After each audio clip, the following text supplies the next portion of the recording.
Hello, hope you're doing good. In this tutorial, I'll be showing you how to use Mentimeter for presentations. If you don't have a Mentimeter account as yet, you can go onto mentimeter.com and you can create an account for completely free. After creating your account, you'll be redirected to a dashboard just like this. Once on your dashboard, you have a few options. If you would like to create an open-ended presentation where you'll ask open-ended questions, you can do that. What I would recommend you do is scroll down and right where you see New Menti, you're going to tap right there. Then from there, you could tap on New Quiz. After selecting New Quiz, you'll be redirected to a new page. On this new page, you have numerous templates that you can choose from. And this is one of the standout features when it comes onto Mentimeter, as they provide you with numerous templates which will allow you to create a professional looking presentation in no time. But for this example, we're going to tap on blank. After tapping on blank, you can still tap on use a template and you can view different type of templates. Whether you like to use team meeting templates, so if you're planning to create a presentation for a team meeting, you can select that.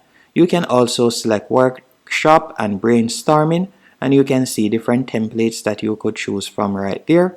And you can see training templates, team building, agile workflow, and you can tap on see more categories and you could see more categories right there. So it all depends which one of these you'd like to use. Let's say for example I were to select the team building and then select this one, so I'll tap on add. After doing that, I'm just going to tap on use this template.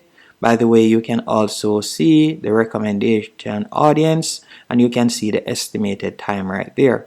So I'm going to tap on use this template. After doing that, you can see each page of your presentation from the top left hand corner.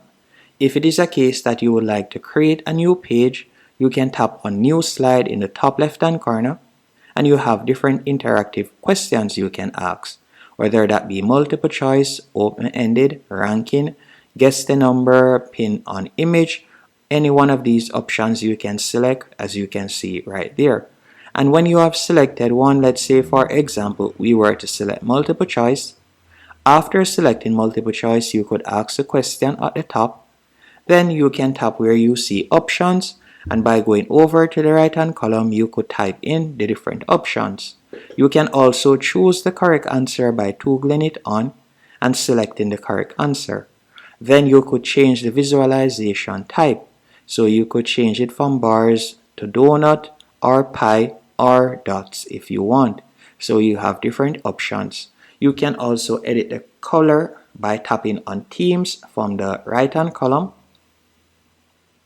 You could select any one of these colors. So let's say for example's sake I would like to use this one. I'll simply select it. So all you need to do is select the option that you want to use. After doing that, you can see that the color scheme has changed for all of the different pages.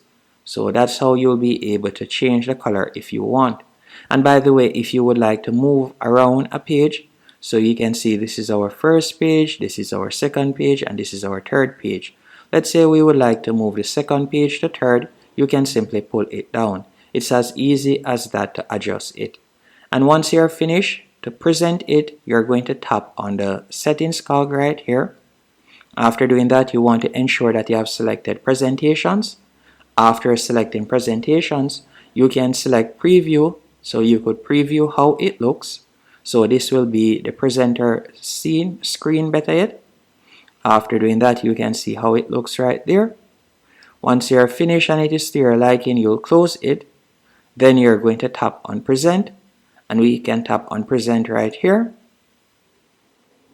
After doing that, all you need to do now, you can tap on the arrow whether to go back, or you can continue by tapping across, and you can make your presentation as you can see right there. And it's as easy as that.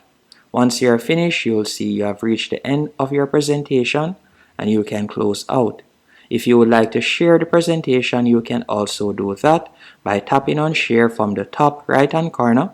From there, you could copy the code and you could share it, or you could download the QR code. By the way, if you were to tap on editors, you could add editors. You can also see the slides option. You could copy the link and you will be able to share the slides if you want. Hope you found this tutorial helpful and informative. If you did, be sure to hit the like button